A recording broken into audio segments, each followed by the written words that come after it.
Antes de iniciar con el tema del día de hoy, vamos a poner la enseñanza en manos del Señor. Acompáñeme a orar, por favor. Bendito Dios y Padre Celestial, Señor, te damos muchas gracias por tu cuidado, tu misericordia. Muchas gracias, Señor, porque estamos aquí. Hemos venido, Señor, con la intención de aprender de tu palabra.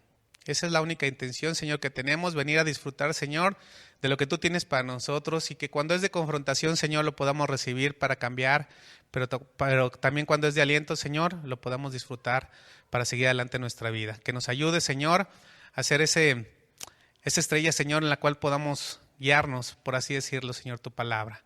Te damos muchas gracias, Padre, en el nombre de tu Hijo, nuestro Señor Jesús. Amén. Muy bien, mis hermanos, pues inicio con una pregunta. ¿Qué tan importante es interceder por otros ante Dios? ¿Es importante o poco importante? Y ahora le pregunto, ¿usted intercede por otros? Mire, se lo digo por experiencia que en la mayoría de las ocasiones, cuando nosotros hacemos oración, tenemos la tendencia a centrarnos en nosotros mismos, ¿verdad? Esa es la naturaleza del hombre. La naturaleza del hombre es egoísta. Y la realidad es que pocas veces oramos por otros o intercedemos por otros. Y si lo hacemos de una manera muy vaga, muy superficial. Señor, te pido por fulanito que le vaya bien. Tan, tan. ¿Sí o no? Cuando llegamos delante de Dios y pedimos por nuestras necesidades, por nuestros anhelos, por nuestros problemas, está bien, porque nosotros nos estamos presentando delante de Dios. Pero se nos olvida, mis hermanos, que también somos llamados a orar y a pedir los unos por los otros. Y existe un don, el don de la intercesión. Y este don es dado por Dios. Y quien tiene este don tiene las siguientes características. Quien tiene el don de intercesión ora por largos periodos, muy largos periodos de tiempo y disfruta de la oración. Si usted ora por 10 minutos, quiero decirle que no tiene el don de intercesión. No lo tiene. Los intercesores se identifican con la carga y el dolor de las otras personas. Pero también los intercesores obtienen respuestas a sus oraciones mucho más a menudo que cualquier otro creyente. Alguien que tiene el don de intercesión constantemente tiene una actitud de oración. Es aquel que ante cualquier necesidad empieza a orar por los demás. Quien tiene el don de intercesión también tiene normalmente el don de compasión. Y el intercesor es una persona muy sensible al mundo espiritual. Pero al ser un don dado por Dios, mis hermanos, es evidente que no todos tenemos estas características. Pero eso no evita que podamos orar e interceder por otra persona, ¿cierto? Es decir, si alguien se acerca a usted y le dice, oye hermano, ¿puedes orar por mí? ¿Qué tiene que hacer usted? Orar. Pero ¿qué sucede en muchas de las ocasiones? Sí, hermano, yo oro por ti. Y no te acuerdas hasta que lo vuelves a ver el sábado. Y dices, chin, me pidió oración. Híjole, si me pregunta qué le voy a decir, ni modo de mentirle. Y en 5 minutos, Señor, oro por el hermano, pero toda la semana no te acordaste de él. ¿Sí les ha sucedido? Miren, pero aunque no tengamos el don de intercesión es parte de la vida cristiana. Interceder en oración y súplica unos por otros delante de Dios. Vamos a nuestro libro de estudio en Lucas, busque Lucas 7:9 por favor, donde vamos a encontrar el consecutivo de las palabras de Jesús. Al oír esto, Jesús se maravilló de él y volviéndose dijo a la gente que le seguía, os digo que ni aún en Israel he hallado tanta fe. ¿Por qué Jesús dijo estas palabras? Os digo que ni aún en Israel he hallado tanta fe. Miren, en ocasiones sentimos como que Jesús dice las cosas sin un objetivo, pero hemos aprendido que no es así. Jesús siempre tiene un objetivo en todo lo que dice, aunque no dé explicaciones en la mayoría de las situaciones. Vamos a entrar al contexto, y es la historia de un extraordinario milagro. Es la historia en la vida de un hombre enfermo a punto de morir, que se encontraba en terapia intensiva, imagínenselo entubado, ¿sí? A punto de que lo desconectaran. Este hombre estaba hacia el borde de la muerte, pero sanó, recuperó su salud, pero todo esto fue posible gracias a la intercesión de otro hombre. Lucas capítulo 7, versículo 1. Después que hubo terminado todas sus palabras al pueblo que le oía, entró en Capernaum. A ver qué sucedió. Ese día Jesús terminó de predicar el Sermón del Monte, que fue lo que vimos anteriormente. Acababa de hablar de muchos temas sobre la vida eterna, sobre el ayuno, cómo amar a los enemigos, cómo no poner tropiezos a los demás. Habló sobre las bienaventuranzas, habló sobre el juicio, sobre el fruto. Jesús descendió a la ciudad, pero imagine la gran cantidad de personas que le seguían. En primer lugar, junto a él venían los discípulos. Y después, pues, muchísimas personas más. La gente, mis hermanos, que escuchaba a Jesús se admiraba de su doctrina. Muchas personas estaban asombradas por lo que veían, por el conocimiento de Jesús y también por el poder sobrenatural que habían visto de Jesús. Lo que él hacía excedía su comprensión. Incluso sus mismos discípulos estaban maravillados al grado de caer de rodillas y decirle: aléjate de mí, que soy pecador. ¿Recuerda esa historia? Cuando sacaron muchísimos pescados. Versículo 2. Y el siervo del centurión, a quien éste quería mucho, estaba enfermo y a punto de morir. A ver, vamos por partes. En primer lugar, vemos que habla de un siervo, un servidor, un esclavo. Y aquí voy a hacer una pausa, mis hermanos, y les voy a hacer otra pregunta. ¿Ustedes se consideran siervos de Dios? Bueno, ya se echaron la soga solitos los que dijeron que sí. ¿Qué es un siervo? Un siervo es una persona enteramente sometida o entregada al servicio de otra.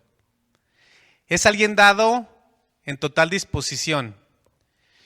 Y esta sencilla definición, mis hermanos, nos debe de poner a pensar si verdaderamente lo que dijimos es verdad. Acabamos de decir que somos siervos, pero ¿será verdad? ¿Realmente estamos entregados a servir a Dios? ¿Es capaz de dejar lo que esté haciendo ante el llamado del Señor? ¿Sí o no? ¿De verdad? Bueno, cada quien va a tener que dar una respuesta en su momento. En la historia, el siervo se enferma y no especifica qué rango de servicio tenía este siervo. Si era copero, panadero, administrador, lavador de pies, etcétera, etcétera. Simplemente se dice que estaba al servicio del centurión. ¿Pero qué era un centurión?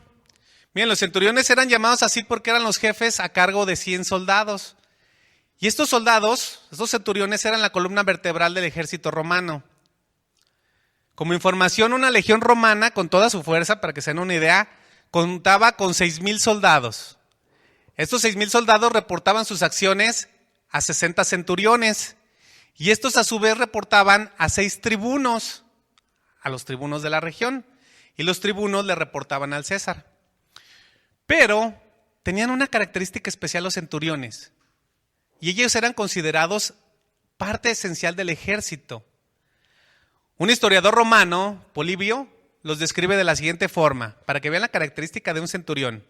Dice Polibio: los centuriones no eran aventureros temerarios. Al contrario, ellos eran líderes naturales de un espíritu firme y sosegado. Los centuriones eran valientes. No solo abrían la batalla y planeaban los ataques, sino que en la derrota se mantenían firmes, tranquilos en medio del fragor de la pelea y estaban listos para morir en sus puestos. ¿Qué tal? ¿A quién le gustaría alguien así? Deberíamos ser centuriones del Señor, ¿verdad? Miren, en otras palabras, el centurión era alguien totalmente confiable para el gobierno romano. La palabra nos indica que el centurión tenía esta característica muy difícil de encontrar en la gran mayoría de las personas. Por eso eran líderes militares. Y este jefe, este centurión, no veía a los que tenían por debajo de su mando, de su autoridad, como unos elementos de uso. No los veía así, sino que los veía como a personas a las cuales respetaba y quería. Esa era otra característica del centurión. Por eso hace énfasis que este centurión quería mucho a su siervo. Y además este centurión se daba mucho a querer en la zona que él estaba custodiando, cuidando. Mire, vaya a Lucas 7:3, por favor, para que veamos cómo trataba a las personas que estaban bajo su sujeción. Cuando el centurión oyó hablar de Jesús, le envió unos ancianos de los judíos, rogándole que viniese y sanase a su siervo. Y ellos vinieron a Jesús y le rogaron con solicitud, diciéndole: es digno de que le concedas esto, porque ama a nuestra nación y nos edificó una sinagoga. Muy probablemente, mis hermanos, este centurión no era italiano, porque los romanos eran muy orgullosos y ellos difícilmente se mezclaban o tenían relaciones con los pueblos que conquistaban. Este centurión tal vez era de algún lugar cercano, de Samaria o de Siria. Este era un militar de carrera que había ascendido en las filas porque había demostrado ser un individuo fuerte, responsable y digno de confianza. Esas son las personas más valiosas. Era un combatiente valeroso y hábil. Y fuera de la batalla, en el lugar donde él se encontraba, él era el responsable de mantener el orden, de hacer cumplir la ley y de recaudar los impuestos. ¿Se acuerdan de Leví? Que les ayudaba a recaudar impuestos. Bueno, se los tenía que dar a él. Pero en el versículo 5 podemos ver su carácter. Ve el carácter del centurión. Lucas 7:5. Porque ama a nuestra nación y nos edificó una sinagoga. Imagínese un gentil amando al pueblo judío. Pero no solo los amaba de palabra, no era un simple sentimentalismo, sino que lo demostró con hechos. Así deben de hacerse las cosas, con hechos. Miren, un centurión ganaba 100 veces más que sus soldados. Es decir, que si ganaba alguien 1,000 pesos, él ganaba 100,000 pesos. Tenía recursos. De tal forma que con su propio dinero financió la construcción y les hizo un lugar para alabar a Dios. ¿Y cuál era la función principal de la sinagoga? Bueno, la función principal era enseñar el mensaje de Dios, y el hecho de que el centurión lo construyera hablaba de su amor por la palabra de Dios. O sea, ¿quién metería dinero a algo que no ama? ¿Verdad que es ilógico? Ahora, si vemos el carácter de este centurión, es fácil entender por qué era una persona que se daba a querer, pero que tenía afecto por los demás. Y él tenía mucho afecto por este siervo que estaba enfermo y a punto de morir. Pero qué situación tan extraña. En el mundo grecorromano, los siervos o esclavos eran tratados como herramientas.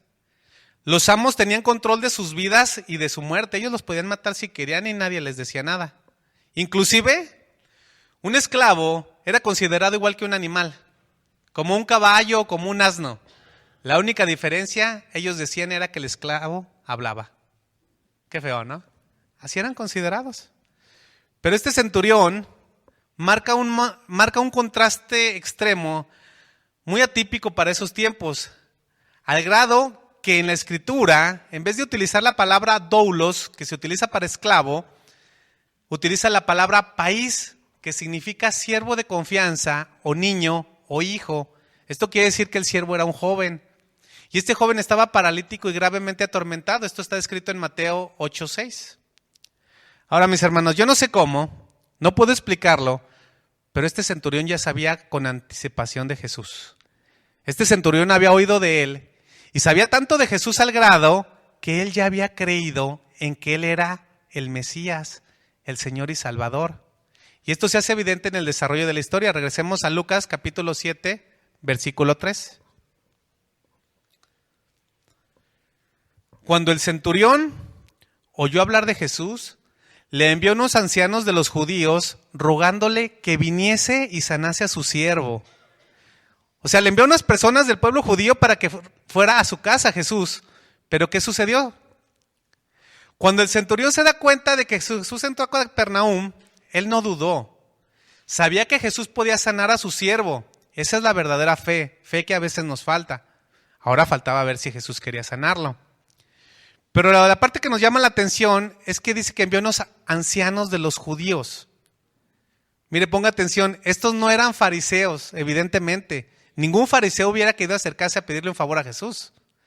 Estas eran personas representativas de la ciudad, y el hecho de que estos líderes de la comunidad judía accedieran a hacer esta acción, a pedirle un favor, era algo sumamente raro.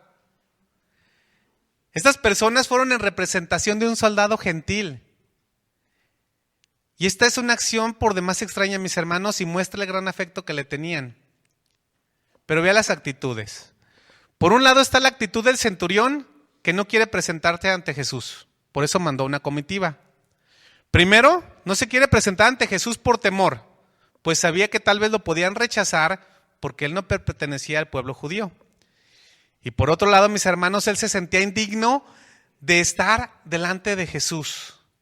Y esto es algo que a veces nosotros no tenemos. A veces nos sentimos con la libertad hasta de pecar y estamos delante de Jesús. Pero este centurión se sentía indigno. Él de alguna forma ya reconocía quién era Jesús. Y por otro lado está la actitud de los ancianos. Y vean lo que sucede. Ellos quieren forzar a Jesús y le dicen: es justo que le concedas esto, que sanes a su siervo porque nos hizo una sinagoga. ¿Qué estaban haciendo ellos? No, ellos estaban queriendo intercambiar. Ellos querían cambiar un favor por otro.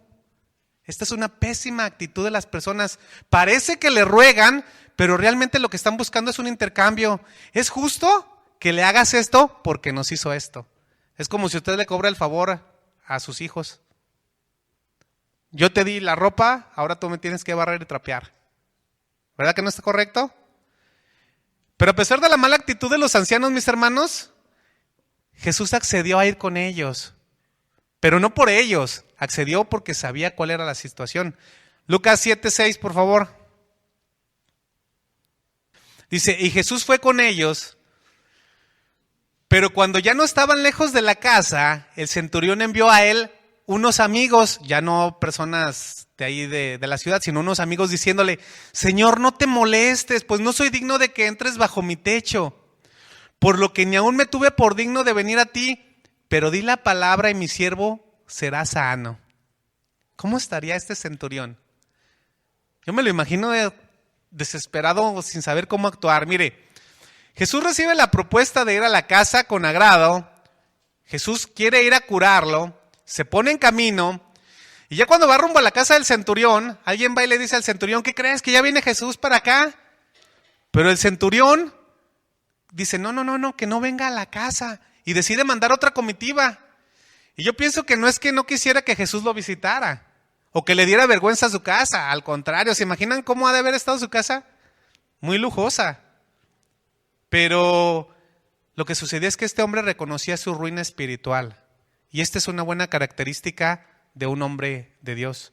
Pues la opinión que él tenía de él mismo delante de Jesús es la que todos deberíamos de tener. Mire, la angustia de ver a su siervo enfermo lo motivó a pedirle a Jesús que fuera a su casa a sanarlo.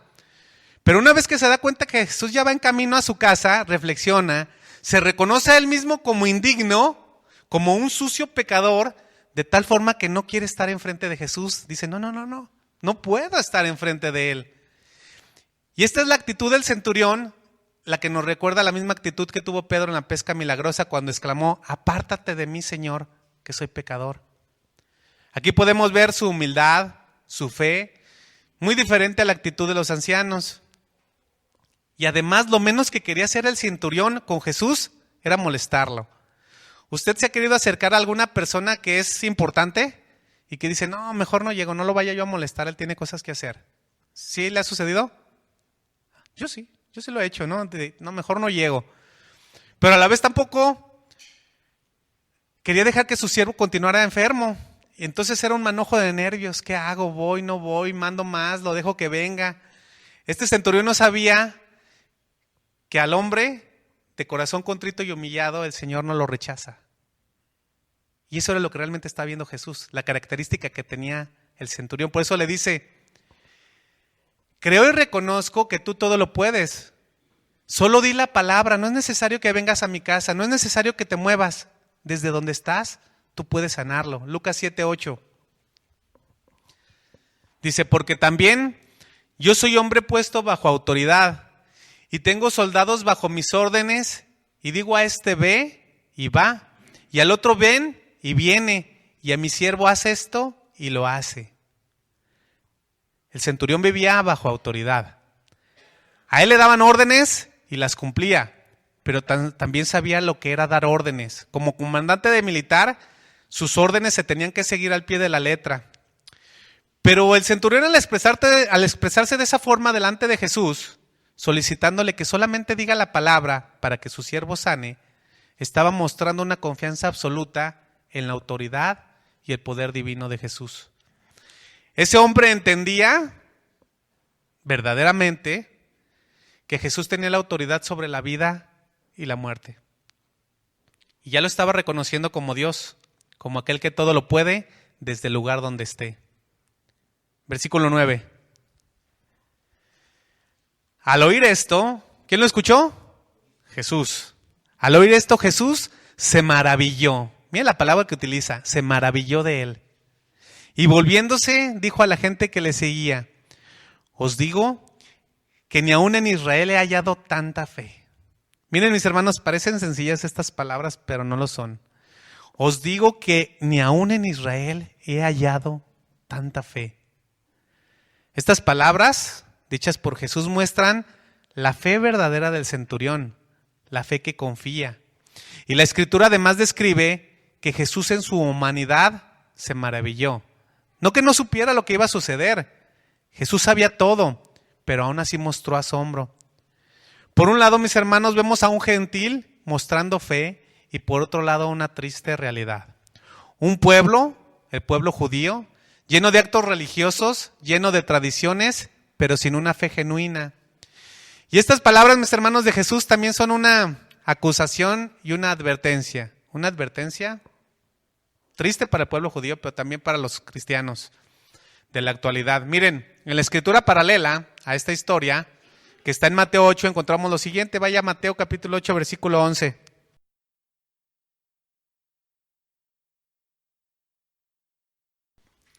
Mateo 8:11. 8:11. Y os digo que vendrán muchos de oriente y de occidente y se sentarán con Abraham, Isaac y Jacob en el reino de los cielos. Mas los hijos del reino serán echados a las tinieblas de afuera. Allí será el lloro y el crujir de dientes. Los que se consideraban hijos de la ley irán al infierno. Es lo que está diciendo. Con esta declaración Jesús mostraba que el pueblo judío no tenía fe. E incluso estaba hablando de sus discípulos que estando tan cerca de él, solo mostraban una fe pequeña.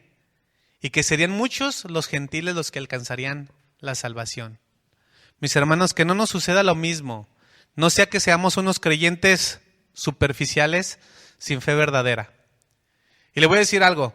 Cuando nosotros no maduramos, cuando nos quedamos enanos espirituales, en todo el contexto completo de la palabra, tenemos problemas. Somos salvos, pero vivimos vidas espirituales por debajo de lo que nos está pidiendo el Señor. Esta fe esta fe de este hombre, su humildad, su amor por su siervo fue recompensado. Regresemos a Lucas 7:10, por favor.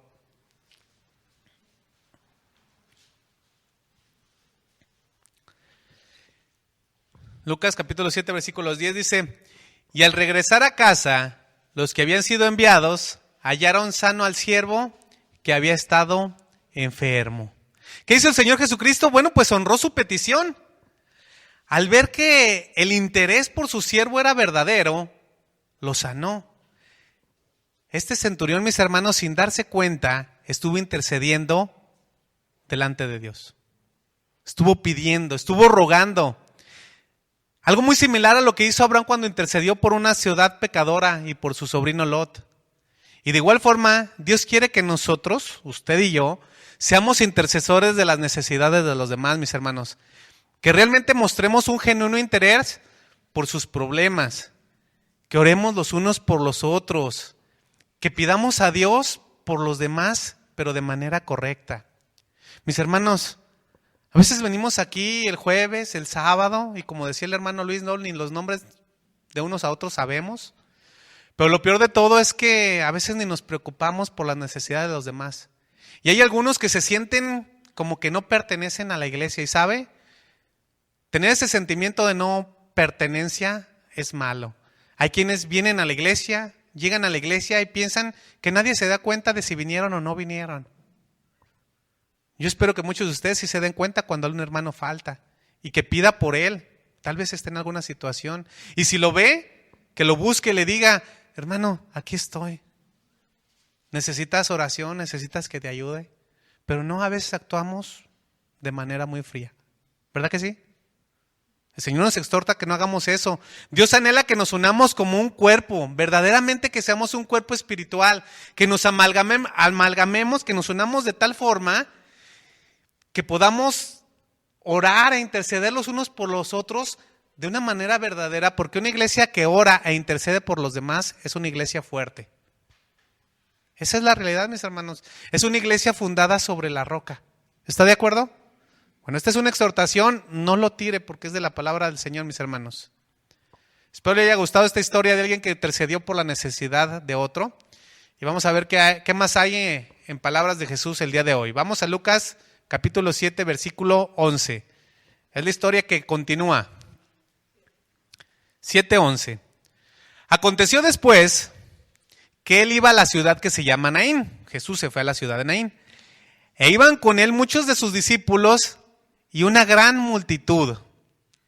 Según la cronología de Lucas, mis hermanos, después del milagro que le hizo al siervo del centurión, tal vez unos pocos días después, Jesús decidió ir a una pequeña ciudad. Una pequeña ciudad que prácticamente era una villa, no era muy grande. Se llamaba Naín, que significa la bella o la hermosa. ¿A quién le gustaría llamarse Naín? Ya sabe lo que significa, ¿verdad? La bella o la hermosa. Aparte de sus discípulos, dice que mucha gente lo seguía, una multitud. Pero tal vez ellos se preguntaban, ¿para qué vamos a ese lugar tan lejano? Naín estaba aproximadamente a 10 horas caminando de Capernaum. 10 horas de caminata. Y en realidad no había nada importante que ver, no era una ciudad grande, no se marcaba de una forma especial en el mapa geográfico de la zona, no existía comercio o algo que identificara como un punto interesante de reunión. Pero Jesús les había dicho que iba a ir a ese lugar. Jesús se levantó y decidió ir a ese lugar porque tenía un propósito para estar ahí. Y los que iban tras él, pues simplemente lo seguían y decían, ¿pero a qué vamos, a Naín? Ellos desconocían el motivo de trasladarse a ese lugar. Versículo 12. Cuando llegó cerca de la puerta de la ciudad, he aquí que llevaban a enterrar a un difunto, hijo único de su madre, la cual era viuda, y había con ella mucha gente de la ciudad. Ponga mucha atención en la historia. Cuando Jesús y los que lo seguían, ellos llegan a la puerta de la ciudad y se topan con una procesión fúnebre. Y esta procesión fúnebre está seguida por una banda de plañideros. ¿Sí sabe qué son los plañideros? Eran llorones profesionales. Iban ahí llorando, cantando, tocando con címbalos, lanzando gritos y lamentos. Era un verdadero frenesí. Y en ocasiones, este tipo de luto, por así decirlo, duraba hasta 30 días. Era parte de los usos y costumbres de la época. Mire, los judíos no utilizaban ataúdes. Ellos llevaban a enterrar a sus muertos normalmente sobre unas parijuelas. ¿Sabe qué son las parijuelas? Puras palabras raras, ¿verdad? Son unos palos largos con muchas maderas atravesadas. Una camilla, para que lo entienda. Una parijuela. Y llevaban el cuerpo envuelto en un lienzo blanco. Si lo quiere ver así como enrolladito. Y la cabeza en un sudario o en ocasiones descubierta. Esta procesión iba detrás del féretro, por ponerle un nombre, porque no utilizaban cajas. Iba primeramente su madre, sus parientes y gran parte de las personas de ese lugar. Pero los rabinos tenían legislado, era parte de la ley, que todo aquel que se encontrara con un cortejo fúnebre, todas las personas deberían de agregarse a la procesión. Fíjese lo que sucedía. Pero en medio de esta algarabía de lamentos, quiero que analicemos algo donde vamos a ver el conocimiento anticipado de todos los eventos que van a suceder por parte de Jesús, es decir, su presciencia. Y esta es una característica de la deidad de Jesús. Mire, el entierro se realizaba forzosamente al atardecer del mismo día de fallecimiento. Del mismo día. Este evento se hacía rápido y no existía velorio. ¿Por qué? Porque los cuerpos por el calor se descomponían muy rápidamente. Esto quiere decir que si el sol se ocultaba alrededor de las 7 o 7:30 de la tarde o de la noche, la procesión debería estar saliendo de la ciudad aproximadamente a las 6 de la tarde. Imagínense lo que va saliendo de la ciudad a las 6 de la tarde. Todavía con luz para llegar al lugar de entierro. Y poco después de salir de la puerta de la ciudad, va avanzando la marcha fúnebre, se da cuenta que viene una procesión aún mayor. Vienen miles de personas que se agregan a la procesión. ¿Se imagina cuántas personas había ahí? ¿Por qué? Porque era parte de la ley que se sumaran, que se agregaran. Se unieron al evento. Y aquí encontramos una escena totalmente devastadora. Llevaban a enterrar al hijo único de una viuda. Y Jesús quería estar en la ciudad de Naín con el único objetivo de encontrarse con esa viuda. Pero ¿qué sucedió? Para poder llegar a las 6 de la tarde a ese lugar, él tuvo que haber salido de Capernaum. ¿A qué hora? ¿Es que se encuentra rápido? A las 8 de la mañana. Él tuvo que haber salido a las 8 de la mañana y caminar sin parar hasta las 6 de la tarde. ¿Se imaginan? Es decir, que cuando Jesús se dirige a Naín por la mañana, muy probablemente el joven todavía no había fallecido, todavía estaba vivo. Jesús sabía lo que iba a suceder. Tal vez este joven se encontraba trabajando o tal vez había amanecido enfermo. O al mediodía algún animal, alguna serpiente lo picó. No sabemos cómo falleció, pero lo más seguro es que seguía con vida. Pero Jesús sabía lo que sucedería. Ahí está el conocimiento previo de nuestro Señor. En su conocimiento anticipado de todas las cosas, como él sí sabía lo que pasaría, emprendió la marcha solo para encontrarse con esa pobre mujer. Ahora imagina la situación de la viuda. ¿Qué tan seria sería? Había perdido a su esposo y ahora había perdido a su único hijo. Pero ¿qué representaba un hijo en ese tiempo?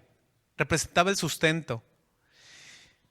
El grupo de dolientes que la acompañaban, aunque fueran cientos o miles, ese día regresarían a su hogar. Ella quedaría abandonada, sin dinero y sin amigos. Lo más seguro es que ya había pasado la edad de procrear. Lo más seguro es que no se volvería a casar. Y a menos de que algún familiar viniera a ayudarle a rescatarla, su futuro carecía de esperanzas. Era una mujer que iba a estar totalmente en la calle. Iba a ser una presa fácil de estafadores. Y lo más seguro es que terminara pidiendo limosna para alimentarse. ¿A quién le gustaría esa situación? A nadie, ¿verdad? Ahora, ¿quién de ustedes ha intentado consolar a una persona que acaba de perder a un ser querido? ¿Quién ha intentado consolar a alguien que no tiene más de 2, 3 horas de que su familiar falleció? A mí se me ha tocado. ¿Y sabe? Es terrible. Es terrible porque no sabemos qué palabras decir, no sabemos cómo consolarla o consolarlo. No podemos ni siquiera atrevernos a decir una palabra por no ofender. A veces lo único que hacemos es aguantar el abrazo, el sollozo, las lágrimas desgarradoras de la persona, su lamento, y nos quedamos quietos. A mí me sucedió hace pocos días que falleció el esposo de una prima. Yo no sabía qué decirle. Ya lloraba y lloraba y lloraba y ahí está mi papá de testigo. Yo nomás me quedé quietecito, ¿no? O sea, ¿por qué? Porque no sabemos cómo reaccionar ante una pérdida.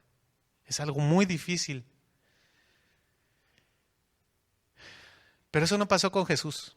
Y a continuación encontramos sus palabras que nos muestran otro de sus atributos divinos, como el amor y la misericordia en su más amplia expresión. Lucas 7:13. Cuando el Señor la vio, es decir, a la viuda, se compadeció de ella y le dijo, no llores. Pero ve la escena tierna. No es ya no llores, mujer, no seas escandalosa. No fue eso, Fue un no llores. Eso fue todo, mis hermanos. No llores. En medio de la dureza del momento, el carácter compasivo de Jesús nos ilustra una escena muy, muy tierna. Jesús caminó 10 horas para consolar a la mujer, pero no solo con palabras. Es lógico que ella pudo pensar, ¿cómo quieres que no llore si estoy desamparada? Si lo único que me quedaba me fue arrebatado. Ella no recordaba, o tal vez ya se le había olvidado lo que dice el Salmo 68:5. Dice que Dios es padre de huérfanos y defensor de viudas. Así que Jesús actuó no solo de palabras como a veces actuamos, sino de hechos. Lucas 7:14. Y acercándose, tocó el féretro y los que lo llevaban se detuvieron y dijo, joven, a ti te digo, levántate. Miren la difícil situación también de Jesús. Tocar a un muerto en aquellos tiempos estaba prohibido. La persona que lo hacía quedaba ritualmente impura. Tocar a un cadáver provocaba indignación y tal vez algunos intentaron agredir a Jesús, pero la presencia de Jesús era tan poderosa que solo atinaron a detenerse. Y aquí encontramos otro atributo más que demuestra la deidad de Jesús. Jesús tenía y tiene poder para dar esperanza en medio de cualquier tragedia. ¿Está de acuerdo? Pero además quedó demostrado que tenía poder sobre la vida y la muerte. Versículo 15. Entonces Se incorporó el que había muerto y comenzó a hablar y lo dio a su madre. Miren, mis hermanos, en un instante este joven resucitado recuperó toda su vitalidad. Es como si solamente hubiera estado dormido. La verdad es que es un milagro extraordinario. El Señor tuvo misericordia de esa pobre mujer. Caminó por el abrasador sol del desierto por 10 horas solo para devolverle la esperanza y resucitar al hijo. Pero en muchas ocasiones podemos ver estas historias, como tantas historias, como solo eso, como historias bonitas, donde el amor y la misericordia de Dios, pues sí, se hacen evidentes para algunos personajes bíblicos y decimos, qué bonito. Pero mis hermanos, esto va más allá. Esto va tan lejos que nos ha alcanzado a usted y a mí. Esto va tan lejos que esta resurrección de este joven es el vivo retrato de cada cristiano verdadero en el mundo. Porque los cristianos, mis hermanos, usted y yo, para Dios estábamos muertos y tal vez ya putrefactos en nuestros delitos y pecados, sin vida, separados de Dios, destituidos de su presencia. Sin embargo, Jesús para cada uno de nosotros llegó. ¿Ha llegado Jesús a su vida? Primeramente intercediendo por nosotros ante el Padre. Y a su tiempo perfecto para ser resucitados al igual que ese joven, mis hermanos. Jesús llegó a tiempo para darnos vida y vida en abundancia. Usted no lo alcanza a ver, pero nosotros ya fuimos resucitados con Cristo. ¿Sí está de acuerdo? Este es un milagro que está escrito en la Biblia. Por favor, acompáñeme a Efesios capítulo 2, versículo 1. Ponga atención en las palabras porque es hermoso, mis hermanos. Y Él os dio vida a vosotros cuando estabais muertos en vuestros delitos y pecados, en los cuales anduvisteis en otro tiempo siguiendo la corriente de este mundo, conforme al príncipe de la potestad del aire, el espíritu que ahora opera en los hijos de desobediencia, entre los cuales también todos nosotros vivimos en otro tiempo en los deseos de nuestra carne, haciendo la voluntad de la carne y de los pensamientos, y éramos por naturaleza hijos de ira, lo mismo que los demás. Pero Dios, que es rico en misericordia por su gran amor con que nos amó, aun estando nosotros muertos en nuestros pecados, nos dio vida juntamente con Cristo. Por gracia sois salvos. Y juntamente con Él nos resucitó. Juntamente con Él nos resucitó y asimismo nos hizo sentar en los lugares celestiales con Cristo. Esto es algo que el Señor ya está viendo, mis hermanos. Para mostrar en los siglos venideros las abundantes riquezas de su gracia en su bondad para con nosotros en Cristo Jesús. Porque por gracia sois salvos por medio de la fe, y esto no es de vosotros, pues es don de Dios. No por obras, para que nadie se gloríe, porque somos hechura suya, creados en Cristo Jesús para buenas obras, las cuales Dios preparó de antemano para que anduviésemos en ellas. Mi hermano, ¿cree la palabra de Dios? ¿Verdaderamente la cree? ¿Ha resucitado con Cristo? ¿Amén? Cierra sus ojos, mi hermano. Bendito Dios y Padre Celestial. Muchas gracias te damos, Señor, como siempre, por tu palabra. Muchas gracias, Señor, porque por medio de ella nos enseñas que tú has estado intercediendo por nosotros, Señor. Desde que el pecado llegó a la humanidad, Señor, tú decidiste venir a interceder por nosotros ante el Padre. Gracias, Señor Jesús, por tu amor, por tu misericordia, porque nos amaste, Señor, tanto que diste tu vida por cada uno de los que estamos aquí. A veces se nos olvida, Señor, tu sacrificio expiatorio en la cruz. Se nos olvida, Señor, todo lo que tú hiciste por nosotros. Y actuamos, Señor, como si no lo mereciéramos. Pero no es así, Señor. Y queremos pedirte perdón si hemos actuado con ingratitud, si hemos actuado pues como hijos desobedientes, Señor. Vemos tus milagros y adicional a eso, Señor, tú nos has dicho que ya hemos resucitado. Que ya hemos resucitado contigo y que tú ya nos estás viendo, Señor, sentados, disfrutando del reino celestial. Y a veces nosotros estamos aquí enfrascados en la vida cotidiana, peleando por cosas que van a perecer, Señor. Ayúdanos a estar agradecidos, Señor, con todo lo que tenemos, a tener contentamiento, a disfrutar la vida que tú nos das, Señor, porque en cualquier momento nos llamarás a cuentas. A poder dar testimonio tuyo, Señor, a poder dar, Señor, ese testimonio con nuestros hermanos, a disfrutarnos, a unirnos como familia tuya, Señor. Que podamos ser fieles testigos tuyos, Señor, y podamos cada día aprender más de ti y de tu palabra. Te pido por mis hermanos, Señor. Llévanos, Señor, con bien a nuestras casas. Ayúdanos a fortalecernos también en nuestros hogares, aprender ahí de tu palabra. A que nos alimentemos, Señor, y podamos tener un cúmulo del conocimiento tuyo, que es maravilloso, Señor. Muchas gracias te damos. Y danos ese denuedo, Señor, ese anhelo por seguir, Señor, cada día más a ti, Señor. Seguirte cada día más a ti. Te damos muchas gracias, Padre, en el bendito nombre de tu Hijo, nuestro Señor y Salvador. Amén.